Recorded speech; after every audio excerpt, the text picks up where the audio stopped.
ឆ្នាំងបាំងភ្នំកងរេធម្មជាតិខៀវខ្ចីនៅតាមដងផ្លូវលៀងខ្យល់ពីជើងក្រអូបក្លិនស្រូវហើយមន់រដូវ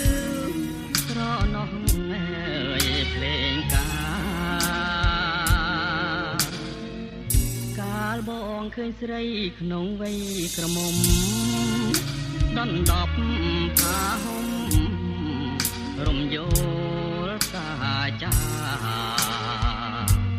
តងវងសងវែងក្រាលក្របលើស្មាទឹងដមនេត្រាថតជាប់រូបស្រីស្រអែមលាក់ខ្លួនខំពួនធ្វើឆ្នាំងបងឈរមើលខាងលេងអស់អ្វីកនស៊ុយភ្នែកអូនជំនួសសំដីហ៊ានភ្ញៀវកវៃអូនស្ដីបែខ្នង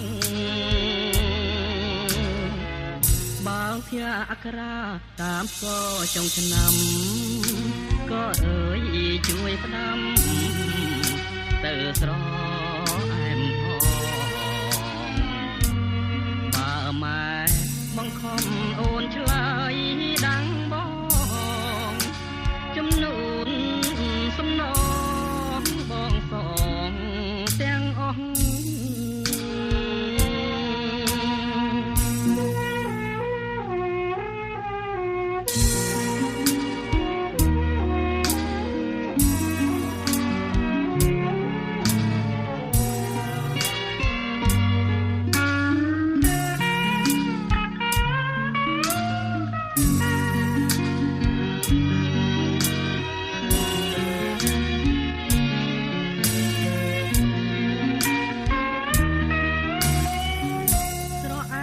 ខ្លួនខំពួនធ្វើឆ្នាំង